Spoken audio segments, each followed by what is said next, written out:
Patience, patience, patience. On January 1st, Orday-Lise was skiing near the edge of the flow when a 12-foot-long, fanged leopard seal lunged up out of the water and began humping towards him at an astonishing speed. With a terrified yell, Orday-Lise stumbled across the ice toward camp. Suddenly, the animal lunged back into the water. As Orday-Lise had reached the opposite side of the flow, the leopard seal burst up out of the water in front of him, jaws agape. Screaming, Orday-Lise turned his skis and headed back. His frantic cries brought Wild out of his tent with a rifle, and Wild immediately dropped to one knee, raised the weapon, and began firing and cursing furiously at Orday-Lise. The leopard seal now rushed toward Wild, who shot again and again. The animal was only 30 feet away from Wild when it fell at last. The entire crew was breathless. An attack by a leopard seal was not a great way to begin life in the new camp. Everyone knew they were in worse circumstances than they had been in even at ocean camp.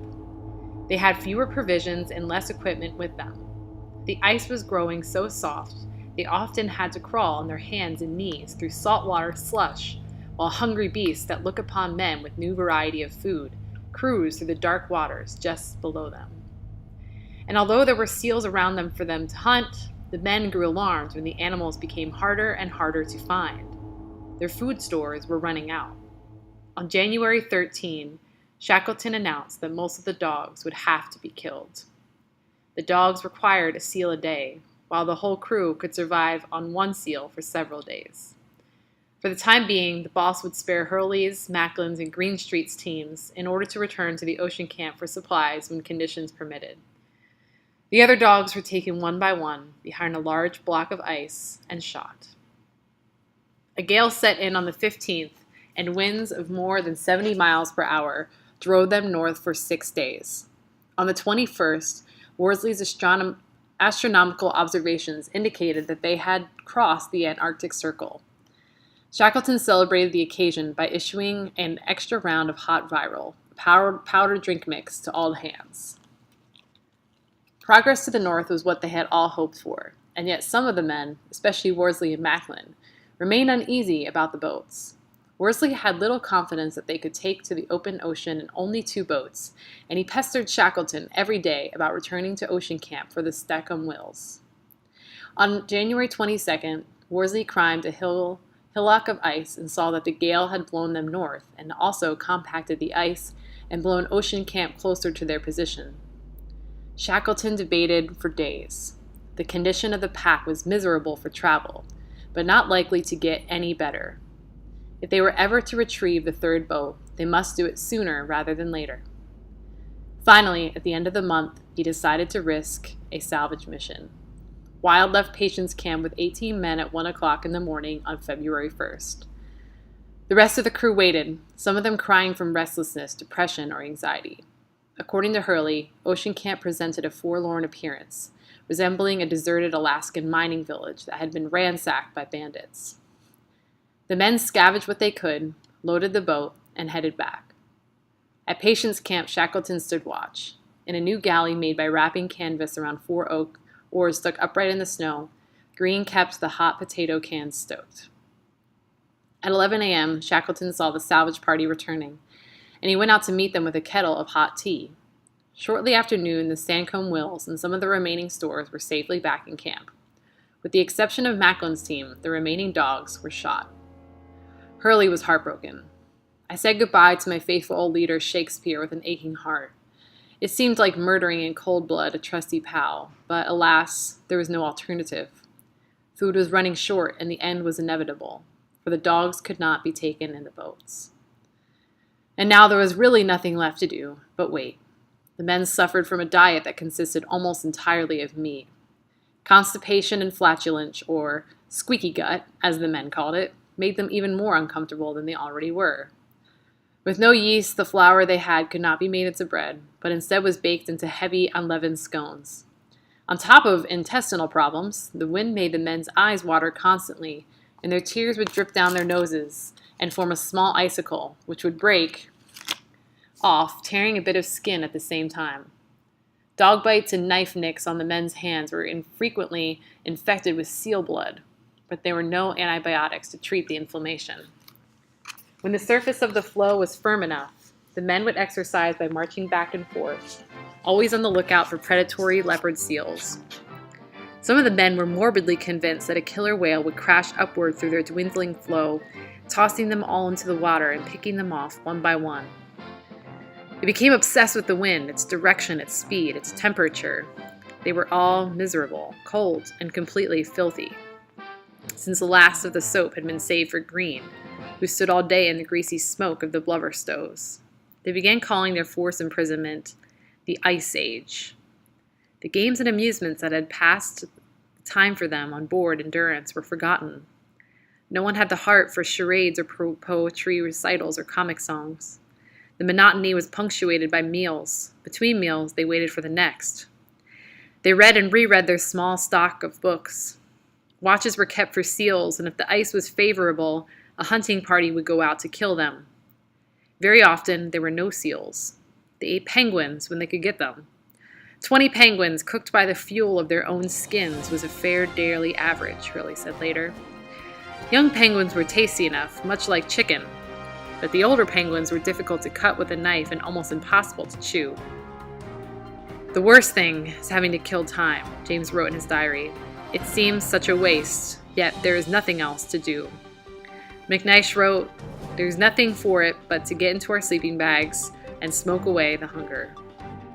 The water is dripping from the tent roof, Macklin wrote in his diary. I pray to God to give us dry weather soon, for this is misery.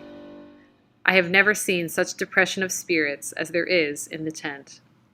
The boss knew how dire their plight was. Almost every night he shotted himself awake from nightmares in which he pictured one disaster or emergency after another. Would the boats be separated when they took to the oceans? Would he himself be incapacitated? Would Worsley's navigational books be lost? Would they run out of food? One after another, disasters visited his sleep and shook him awake. Then, in the remaining hours of the night, he would form plans for meeting the crises he had dreamed of. In spite of his anxiety, he tried to keep up the appearance of calm in order to maintain morale. Although tortured by worry, he remained outwardly unperturbed. He was always cheerful and gave everyone confidence that we would get out, said Bakewell, oblivious of Boss's unease. Shackleton believed that keeping to some pretense of normal routine would calm the men's nerves and settle their fears. Meals were served strictly according to schedule. Watches were rotated regularly. He woke the men by whistle each morning and gave the order to lash up and stow. For his own sanity, Shackleton played bridge and taught others how to play. He also played exactly 4 hands of poker with Hurley every afternoon. By the end of 10 weeks, he had won imaginary tickets to all the London theaters, boxes of linen handkerchiefs, silk umbrellas, a mirror, and a coveted collector's copy of Paradise Regained from Hurley, while Hurley had won from Shackleton a shaving mirror, several top hats, enough walking sticks to equip a regiment, several sets of cufflinks, and a library of books, as well as dinner at Claridge's Hotel in London and a box at the Opera.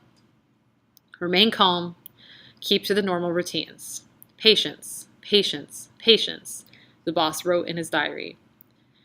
On February 8, one of the men found a twig tangled in some seaweed, and the crew gathered around as the twig was fed to the fire. The scent of burning wood reminded everyone of land so far away, and sunk many of the men into nostalgia and fresh pangs of homesickness. On February 20, the crew awoke to find that their floe had been invaded by an enormous flock of Adélie penguins migrating north. Each man fell to the task of killing as many as he could. With no natural enemies out of the water, the penguins were easy to catch. Although the birds did not provide much meat, their skins, lined with a thick layer of fat, made a good fuel for the blubber stove.